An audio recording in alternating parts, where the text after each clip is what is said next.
Okay. And you talked about how no OGs in your neighborhood like put money behind you. Like no one financed you. Like you really had to get it out the mud yourself.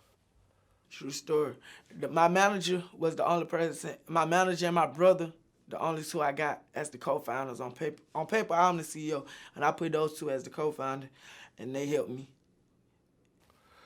Okay. And TLE stands for Truckload Empire. True story. All right. What's the meaning behind that name? Truckload TLE Cinco. I got the name. The meaning behind the name is Truckload Empire, and I got the name by I started Truckload Empire, and I'm the CEO of it. And I always been like front front row.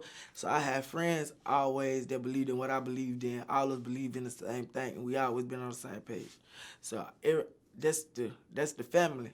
Majority of us is family. Everybody who's in the group, we've been together 2 years. I met since second grade, and it's really blood cousins. And so that's how Truckload Empire started. It's a record label, and I got the name Cinco. I had the number 5 my whole life since I was a little boy. I've been playing football and basketball since I was 4 years old, and I stopped at 17. But I had number 5 my whole life, and so that's how I got the name Cinco. Number 5 transferred into Cinco, the name. Okay, but why the name Truckload Empire? Whatever I do, I try to get a truckload of. I'm trying to have a truckload of fans, truckload of money, truckload of whatever I want. I want a truckload of it, a whole truckload. Okay, but back home, back in Alabama, you said that the police actually looked at you guys like you were a gang. True story, but it's a real deal record label by business and by paper. So, what kind of things were police doing to you in terms of the way you were treated at that time? The police was just like being police, being police doing their job. I feel you. I feel you. So, harassment and the such? Harassment. They was harassing hard as they can. What was the worst situation of harassment that you had to deal with? The worst situation of harassment is the worst situations you can think of.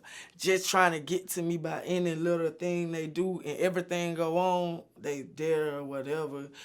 Uh just like they find out where we stay, where we be. They there passing by, they're popping up there 100 times a day, doing whatever. I honestly graduated with a 3.5, and my high school, from the high school I graduated from, I can't even go back to a game, to a high school game. I can't go to a football game. I can't go to a basketball game. I can't go to no high school event. They just they got a picture of me and whoever else that is Truckload Empire. They actually got a book with all our faces in it with my name, tag number, social security number.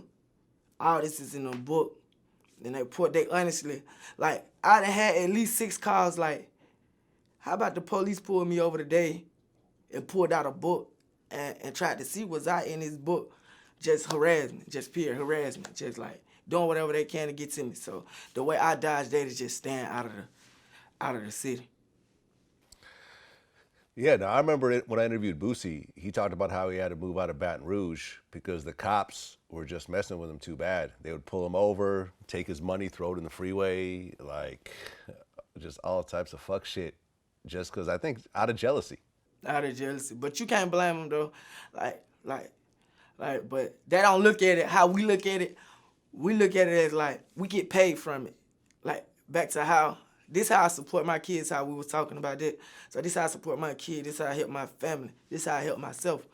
So whatever I'm rapping about is business. This is business. Like I take this as a business. Nothing else besides a business and the record label and the way to support my family. So knowing they're hating, knowing that we're finally making money, you making money, more money than them, this and that. They try to say you doing everything you rapping about and this and that. But no, it's not that way. It's honestly just a business and a record label, and that's how I support my family. Well, you start rapping in 2017, and then the next year in 2018, that's when things started to kind of move for you. Is that accurate? True. Okay. And All the Money, that was the first song that really started to blow Now, up. I started rapping in 2018. I started rapping in Also, 2018. okay, so within the same year, things started to move. True story. I dropped my first song January 31st. Okay, so All the Money, when does that drop? March 2018. That was the third song I ever dropped. Okay, when you recorded that song, did you feel like you had something on your hands, or is it just another song? I knew I had something on my hand.